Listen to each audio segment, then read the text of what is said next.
What's in my bag? My go-to do-everything Fujifilm X-T5 ultralight landscape photography rig. That's what's in my bag.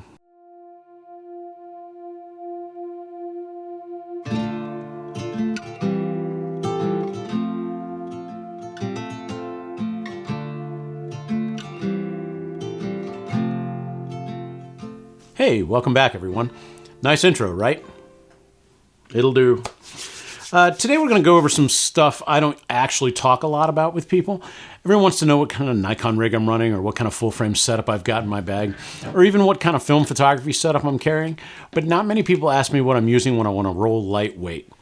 I don't think people think a whole lot about it.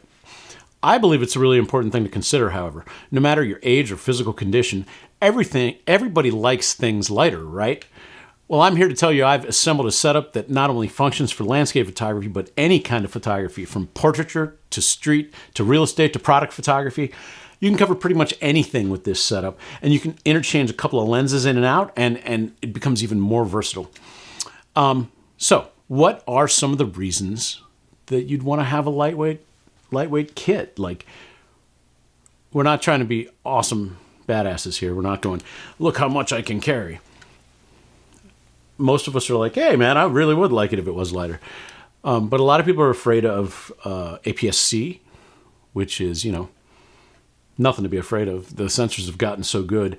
And if you need resolution, what we're going to talk about today, which is my X-T5, that thing's resolution is ridiculous. And really the lenses, I had some people give me crap for my review of the landscape lenses and saying I didn't know what I was talking about, but really all the lenses are sharp enough, and Fuji's putting out new versions of everything, so they're getting sharper and sharper. But we don't need to talk about that today, because I absolutely still love Fujifilm, so please, flamers, don't give me crap. Don't make me shadow ban you. Joking, of course. So what are some of the reasons for having an ultralight photography kit? Well, one is you're able to run fast and light. Why? Well, hiking, biking, motorcycle travel, camping. Or, hey, let's say you want to travel somewhere and you only want to have a carry-on on the plane. You want room for your camera gear and room for your clothes. And of course, you'd have your laptop in a separate bag. There you go. You don't have to check a bag. That's hard to do with a large full-frame setup. You end up with, the camera gear taking up your entire bag, and then you have to check all your clothing and only keep one set in your bag and pray they don't lose your baggage, right? So anyway, so those are some reasons. Other reasons are you're tired of carrying big, heavy gear, that full frame or large format.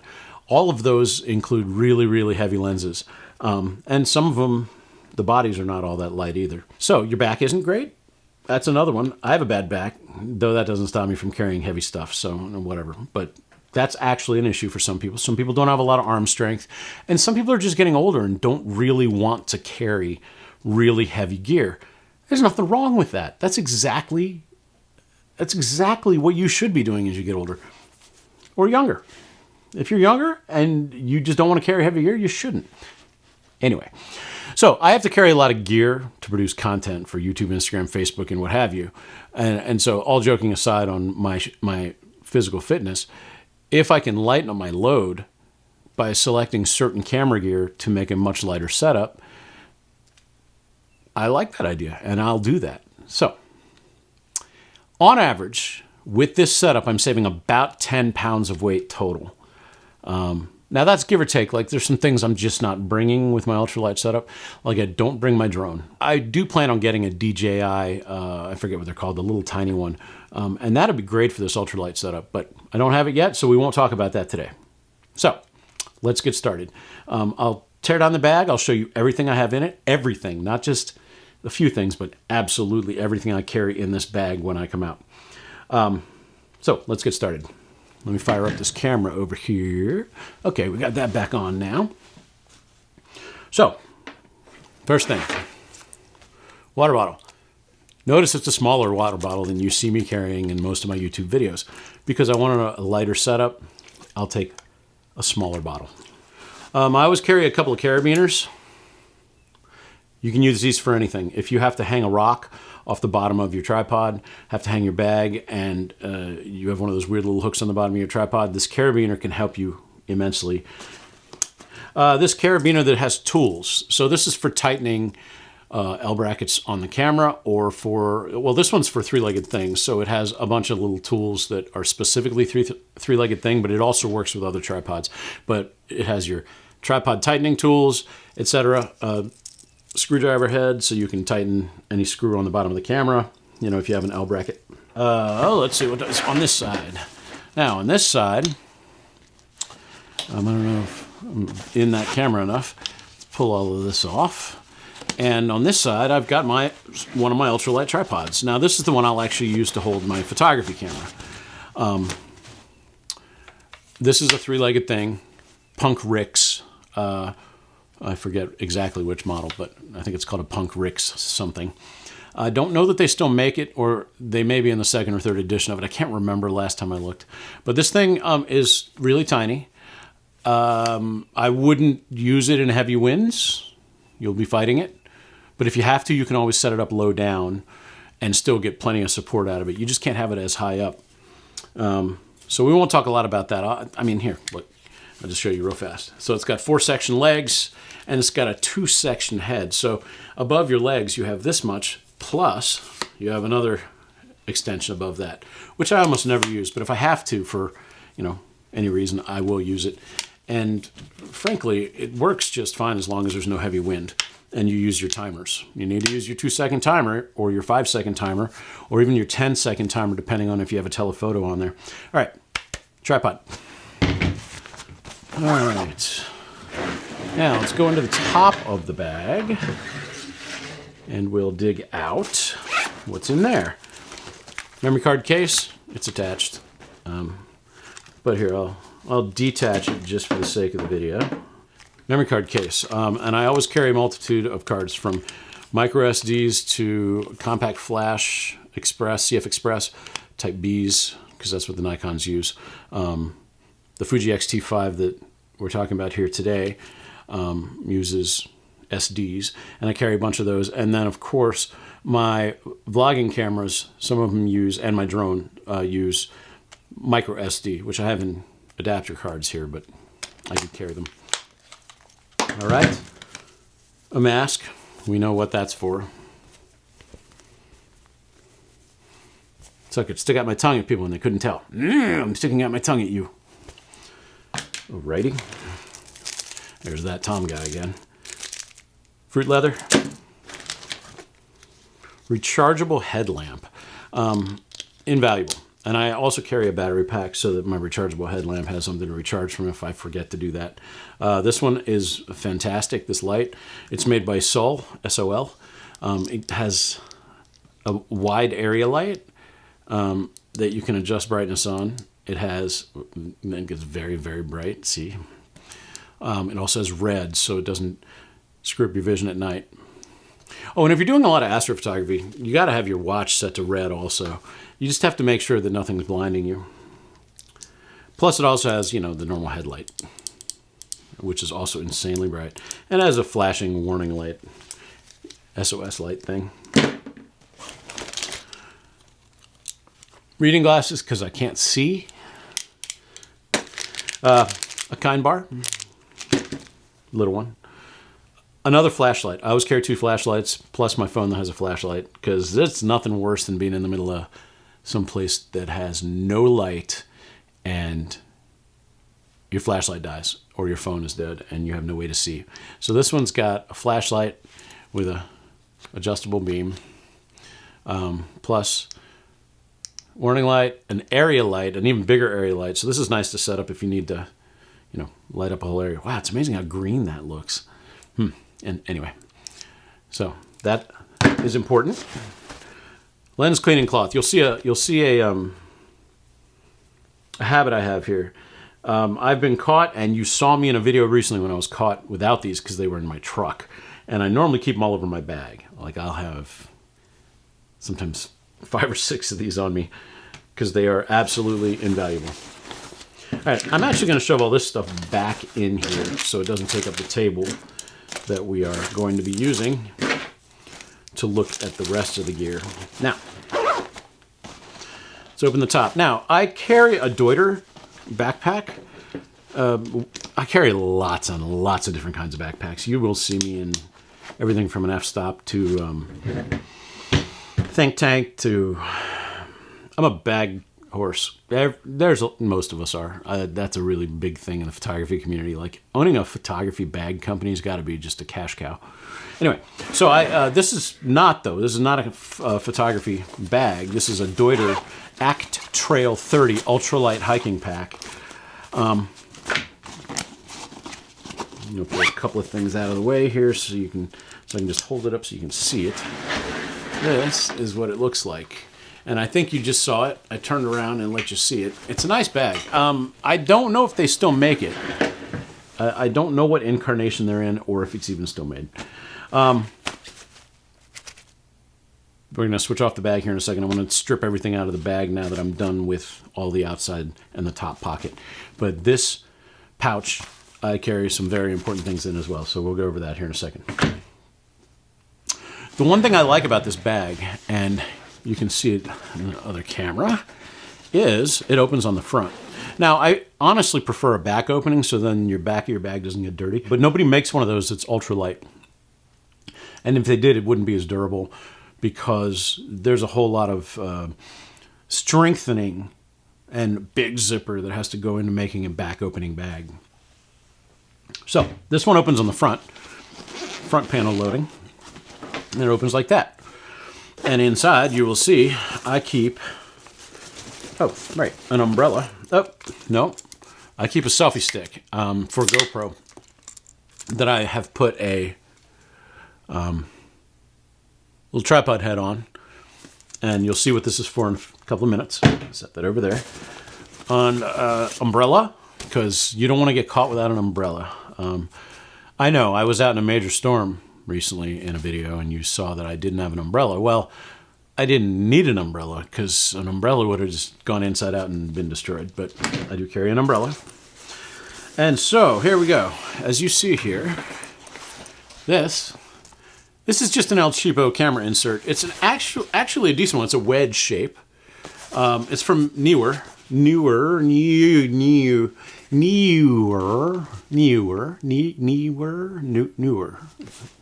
These guys. It came to me with a cut on it because somebody clearly was in the top of the box and they ran a knife over it. But I just used some Gear Aid tape, and it's been fixed now for about 7 years that way. All right, let's get the backpack out of the way. Oh, let me just real fast touch on the backpack. So it's got an internal frame. It's a frame sheet that is poly something. And it also has ribs. So it's got a frame and ribs. So this thing is capable, it's a 30-liter pack. It's capable of carrying, oh God, I would put 40 pounds in this without blinking. It's a nice pack. I carried it all over France when I was walking the Camino de Santiago. From France all the way to Spain. Did I do that in the right direction? No. For you, France to Spain. All right. So this is my camera insert. Zip it open, and okay, you ready? You have your sunglasses on? Ah! It's like the brightest light ever. All right, so you can see here how it's laid out. I actually really kind of like the layout. I like that it's fatter on the bottom end. Well, I make this actually the bottom end of the bag. Many would put the skinny end in the bottom, but that doesn't work for me. But let's start talking about what's in my bag. All right. First thing, filters. I know I'm boring you with things like filters, but so you guys know I carry these K&F magnetic jobs. I love these filters. They're fantastic. And adapters to make it work for all my lenses, plus an extra lens cap, magnetic lens cap, etc. All right, so filters. A stereo microphone. This is new. I normally use a Rode Video Micro, but I was going to try to start getting more ambient stereo sound, and I wanted to try this thing. It's a Zeneco, and I couldn't tell you yet how well it works. I have not actually tested it in the field. It has been a busy month and a half, and I haven't really been out shooting in a month. So, but you'll see here, the way this works is it actually has two microphones on top that split apart. I wish I could show you that in a better light. Anyway, it's a stereo microphone, powered. We'll see how well it works. If you start hearing amazing stereo sound effects with birds and oceans, and it's all coming from different directions, that's why. And in this case, I also carry a DJI Mic 1 lapel mic. So these can charge off USB-C. You don't have to take the charging box that comes with them, and you don't have to have the the receiver, because I just use this and record this and then sync up the audio in the studio. So it's a lot easier than having to have it recorded on the camera.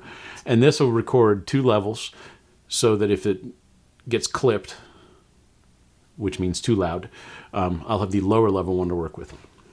So and what this allows me to do is to record the stereo sound on the TV. Jeez, Tom. This lets me get the stereo sound on the camera, or with the Rode Video Micro, I was getting mono on the camera, and this was here, and then I could blend the two together, so you were able to hear the ocean and the birds and everything. Anyway, so that's my microphone setup.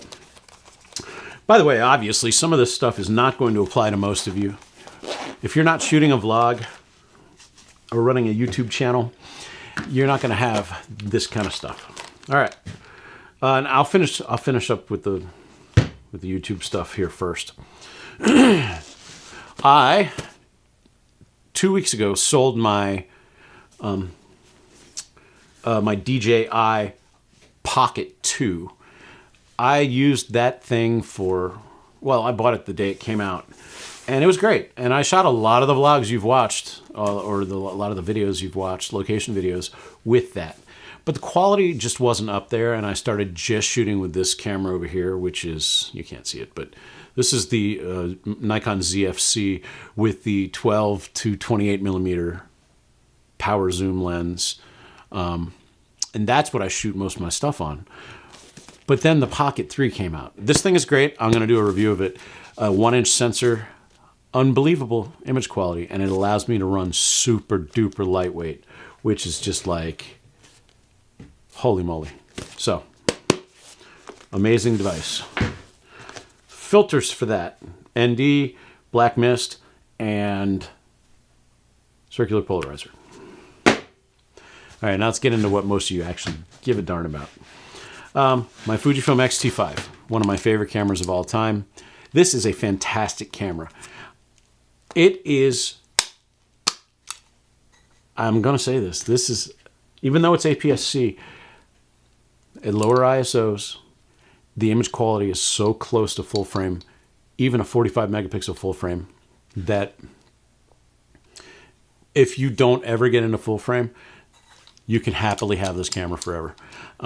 I really love this camera. I've had it since, I've had this a year and a half. I'm going to do a long-term full review on the Fujifilm X-T5, but love this camera.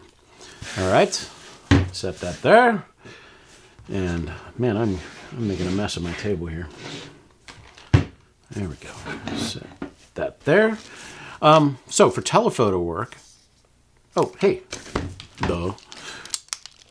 16 to 80, which is equivalent to 24 to 120 on full frame. My favorite lens on Fuji, because it's just so versatile. Not the sharpest lens ever, but it's a fantastic lens. Image quality on it's really, really, really good. And the sharpness is good to really good. I love that lens. And of course, as you see, I have the magnetic UV that saved my other lens on here too. Okay. For telephoto work, I carry the 70-300. Any of you that watch my landscape lenses video, you'll know all these lenses. This is a great lens. Insanely sharp. Lets me cover the range all the way up to basically 450 millimeters. For wide angle, I carry the 10-24. The 10-24 is absolutely,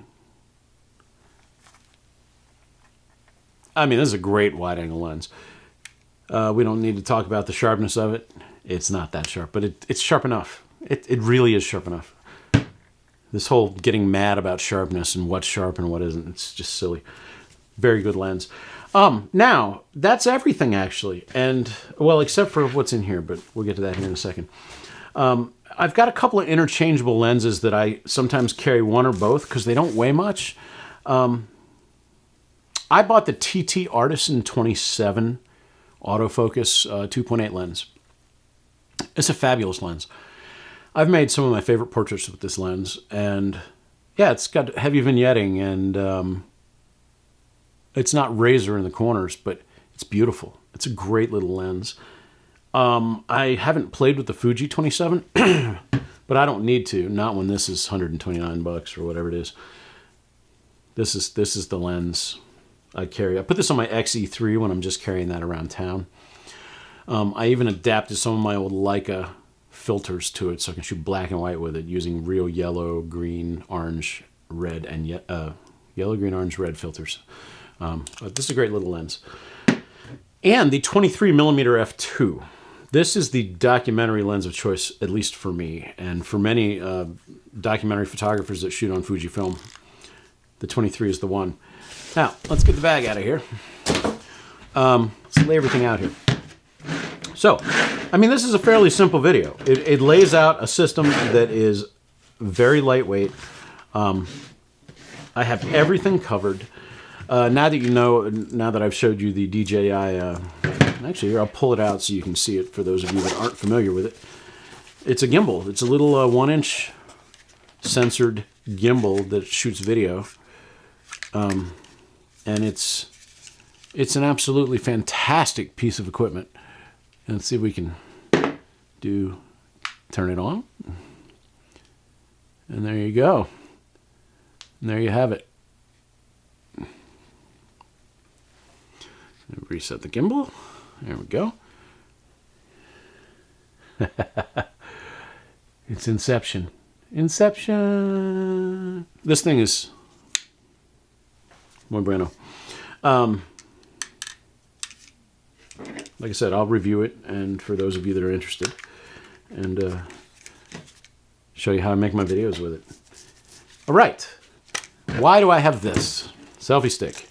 I actually attach this. I have the adapter for this because I bought the Creator Kit. It actually hooks to the selfie stick, and then I can actually, go out and walk around and hold it out like this. But here's the neat trick. If I'm going fast and I need to shoot the sequences where I'm walking down paths and things like that, this thing has legs, which means it's basically a tripod. See, you can't see from there, but you can see I've just set it on the table. Look, no hands. So, yeah. This is a great little thing to have. I'm actually thinking of getting a longer one too. Then I could really just, when there's no wind, shoot sequences quickly and easily. Fantastic. All right, real fast, let's go into this pouch. This pouch is not that big of a surprise. Battery pack. I think this is like 10,000 milliamperes. It's enough to get you going, to charge up the DJI, to charge up a camera battery. It's a good little thing to have. This is an Anker. I don't know how he says his company name, but I like Anker stuff. Anker stuff. Cables for iPhone as well as USB-C, so I can charge everything. Because you can charge right in the camera if you need to charge a battery. This one you charge right on the camera, no problem. This microphone you charge right on the microphone. So all of them will use USB-C. Very, very simple. Batteries, and the kind of batteries I carry, depending on the camera rig setup I have, but XT5 batteries, and I also carry a ZFC battery because sometimes I also have the ZFC with me, even when I'm running light. It's not that heavy, so got that, and always carry a notepad. When I get ideas for the channel, or I need to make notes about what I'm shooting, this is absolutely invaluable. Oh yeah, and a pen. You got to be able to write things down.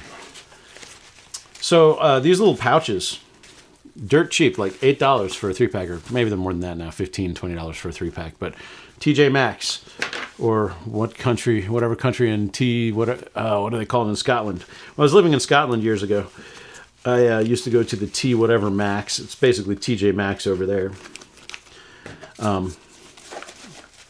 Anyway, sidetracked.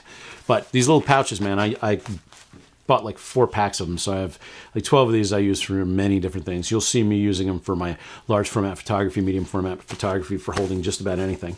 Because camera bags aren't supposed to have a little spot for absolutely everything. That makes them super ultra tedious.